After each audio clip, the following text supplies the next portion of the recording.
y ahora pues se han encargado, como digo, de poner ahí prácticamente a un representante o a una persona que está para hacer lo que ellos decidan que sea mejor hacer, y la Defensoría ya en este momento lamentablemente está capturada, ¿no? Vamos a darle ahora la bienvenida a nuestro invitado Walter Albán, ex defensor del pueblo, con el cual vamos a abordar otro proyecto, predictamen todavía que ha aprobado el Congreso, que podría significar que el defensor del pueblo designa a sus adjuntos sin necesidad de un concurso público, eliminando así la meritocracia. Señor Albán, buenas noches, bienvenido a Exitosa, con todo gusto. Buenas noches y gracias por la invitación. Creo que en efecto algunos temían un desmantelamiento de la Defensoría del Pueblo después de que fue prácticamente capturada por el propio Congreso, que tiene ahora una suerte de representante a cargo, ¿no?, que es el señor Josué Gutiérrez. Pero lo que está ocurriendo es todavía peor, porque lo dije antes y lo reitero ahora, es instrumentalizar a esa institución, es decir, usarla para los propósitos que el Congreso tiene previstos. Y para que esto pueda caminar de la mejor manera para ellos, entonces están haciendo algo que es un despropósito a todas luces. En lugar de mantener lo que la ley orgánica de la Defensoría estableció desde su origen, y es que los adjuntos tenían que ser designados después de un concurso público y por un mandato de 3 años. Podrían incluso permanecer por un segundo mandato, pero por una única vez, ¿no? Bueno, ahora simple y llanamente lo que han hecho es aprobar en ese dictamen una propuesta que llevó el propio Josué Gutiérrez, ¿no?, el defensor designado por este Congreso, para que él pueda designar a dedo y para que estas personas tengan entonces una suerte de puesto de confianza, que él los pueda remover cuando le parezca. No era el caso de los que entraban por concurso, y ha extendido esto a todos los jefes de oficinas en todo el país, con lo cual el defensor del pueblo se asegura de no tener a nadie que pueda incomodar su gestión, y por supuesto también tiene la posibilidad, o que todos son designaciones a dedo, de atender los requerimientos que seguramente le llegan del Congreso con mucha frecuencia para ver a quién puede contratar, ¿no? Y además tengo entendido que este proyecto de ley lo que busca es que él pueda continuar a cargo de la Defensoría hasta que el Congreso elija a su reemplazo. Y escuchaba al señor Iván Lanegra diciendo que esto es inconstitucional, porque según la Carta Magna el trabajo del defensor del pueblo solo debe durar 5 años, o sea, ya está especificado el tiempo. No dice cuando el Congreso elija, el Congreso puede demorarse 10 años en elegir a su reemplazo. No, pero en eso, Katiuska, sí habría algo que corregir, ¿no?, que entender. En realidad, ese proyecto que ha aprobado la Comisión de Constitución bajo la presidencia de la señora Moyano, en buena cuenta tiene varios otros, diríamos, rellenos que son como para pasar desapercibido el problema central al que nos acabamos de referir, que es a esta elección a dedo. Porque en rigor el artículo 2 de la ley orgánica dice que el defensor del pueblo efectivamente cumple su mandato a los 5 años, pero también dice permanece en el cargo hasta que se haya elegido a su sucesor. O sea, no hay nada nuevo en lo que se ha aprobado ahora. Más bien, probablemente este señor quiere asegurarse de que no hay posibilidad de que algún adjunto pueda quedar a cargo, pero eso solo habría ocurrido si es que él renunciara al cargo. Por ejemplo, cuando el doctor Jorge Santiesteban de Noriega, el primer defensor del pueblo, renunció cuando faltaban creo que 3 o 4 meses para cumplir su mandato de 5 años, entonces, de acuerdo a la ley orgánica, el primer adjunto, que en ese caso fui yo mismo, que había sido elegido o designado en base a un concurso público, ¿no es cierto?, la ley dice que el primer adjunto reemplaza al defensor del pueblo en caso de vacancia, y por eso fue que yo me hice cargo de la institución, ¿no? Pero si ya no van a haber concursos públicos, si ya no tiene autonomía o relativa autonomía cada uno de estos asuntos, efectivamente no hay quien tenga la autoridad que la ley confiere para poder representar a la institución. Entonces, lo que quiere hacer este señor no es reiterar lo que ya decía la ley, que si él no renuncia se queda hasta que elijan a su sucesor, sino reforzar la idea de que él puede quedarse y que no habría nadie que lo pueda reemplazar, porque ya no habría un adjunto elegido bajo los términos que la ley orgánica hasta este momento todavía plantea, porque vamos a ver que cuando se modifique tendrá pues que tener una aprobación este dictamen en el Pleno del Congreso, aunque Claro, doy por descontado que el Congreso lo va a aprobar sin ninguna discusión, ¿no? Así es, y además de que él va a elegir a todos sus trabajadores, como usted lo ha mencionado, puestos de confianza, que entre comillas es a dedo, va a ocurrir lo mismo con los jefes de las oficinas defensoriales del país, pero aquí considero que está el meollo del problema. Al secretario de la Secretaría Técnica Especializada que apoya a la Comisión Especial encargada de la elección de los miembros de la Junta Nacional de Justicia. Ahí es donde él quiere elegir quién va a decidir, a los miembros de la Junta Nacional de Justicia. Totalmente con la mayoría del Congreso, con quienes dominan hoy día las decisiones en el Congreso, porque como están próximos a esa Junta Nacional de Justicia, claro, el defensor del pueblo, de acuerdo, el Congreso aprobó en su momento, preside la comisión especial que tendrá que convocarse para elegir a los nuevos miembros de la Junta Nacional de Justicia cuando esto ya deba ocurrir. Y lo que preveía la ley era de que tendría esta comisión especial, que no es un órgano permanente, sino que son titulares de varias instituciones que se reúnen en la ocasión en la cual hay que elegir miembros de la Junta, tuvieran una secretaría técnica, y esa secretaría técnica tenía también que pasar por un proceso de elección que garantizara a una persona idónea y que le diera una relativa también independencia, autonomía a quien tenía a cargo este proceso.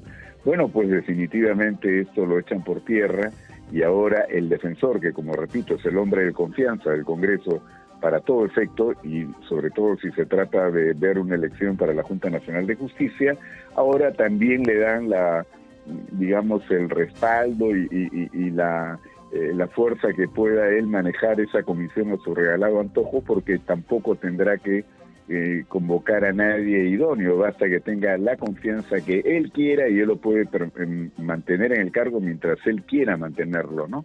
Entonces, hablar de una secretaría técnica ya creo que me suena un exceso si es que esto se aprueba, porque no habría nada técnico ahí, habría más bien una absoluta dependencia de la opinión y la decisión que tenga el señor defensor Gutiérrez, que en buena cuenta es la opinión que le mandan o las decisiones que toman en el Congreso y que la acata, como me gustaría que la Defensoría, por ejemplo, en este momento pudiera hablar respecto a todo lo negativo que está ocurriendo en el Congreso, el reparto de beneficios, ¿no? En época de pleno reconocimiento. 9.900 soles, 9.900 soles es lo que está cobrando cada congresista, porque ellos consideran que también son trabajadores del Congreso, y algunos han dicho es que trabajamos horas extras, es que a veces trabajamos todos los días de la semana. Es una vergüenza. Es una vergüenza eso, pero además haberle dado a los trabajadores del Congreso casi 10.000 soles de bonos, cuando ya lo habían hecho antes, pero ahora cuando ya el propio ministro de Economía y el gobierno en su conjunto han tenido que reconocer que estamos en una suerte de recesión económica, que hagan esto otra vez solo se explica por el hecho de que los mochasueldos seguramente continúan en la misma práctica. Claro, te doy y por tu bono y me quedo el con la Congreso mitad. no los toca, ¿no? Claro, y entonces les compensan y vamos a ver si hasta no les quitan también parte de lo que les están otorgando. Esto es una vergüenza en realidad, y el defensor, por supuesto, aplaude. No puede hacer lo mismo porque no tiene la misma libertad para manejar el presupuesto, ¿no? Y eso quiero preguntarles, ¿no? Porque la gente recuerda mucho el trabajo de la Defensoría con la adjunta Eliana Rebollar, porque estuvo acompañando incluso lo que pasó en diciembre y enero en las marchas. La fuente de la Defensoría era importante todos los días porque nos daban cuenta de lo que pasaba en todas las zonas del Perú. Era un informe esperado cada día. Luego de que Josué Gutiérrez es elegido, ¿considera que la Defensoría sigue con ese mismo trabajo? ¿Con ese mismo trabajo cercano a la población? En absoluto. Yo diría que lo único que continúa con Gutiérrez es el apellido del anterior defensor Gutiérrez, ¿no? Es decir, mutis por el foro cuando se trataba de criticar lo que había que criticar, y la Defensoría perdió mucha presencia, mucha de la actividad que la había caracterizado ya durante la gestión del señor Walter Gutiérrez. Y creo que, claro, sobre todo eso ocurrió en el último periodo de su mandato. Pero cuando entró Eliana Rebollar, una persona que venía de las canteras de la Defensoría original, la Defensoría que se cree en 1996, llegó por concurso público. La conducción de, y bajo la conducción de Jorge Santiesteban de Noriega.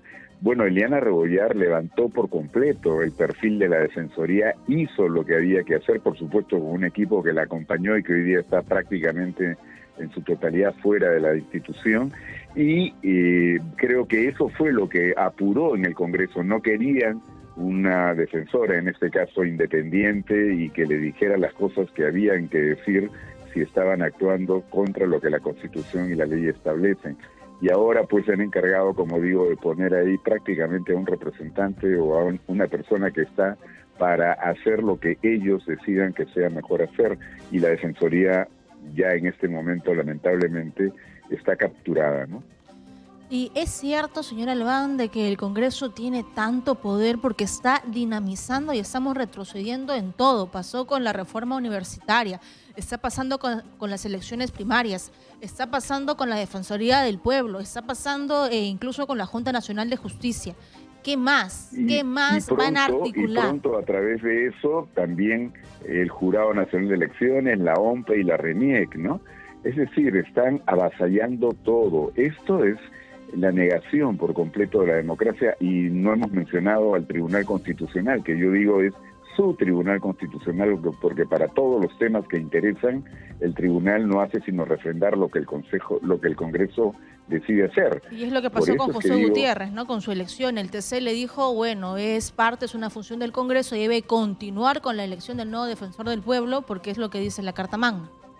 Una barbaridad, ¿no? Y cuando recordemos que a propósito de la contienda de competencia que plantearon en el Congreso para poder elegir como les diera la gana al defensor del pueblo, ¿no es cierto? Efectivamente dijeron que prácticamente el Congreso puede hacer lo que quiera y no hay cómo el Poder Judicial le pueda poner coto.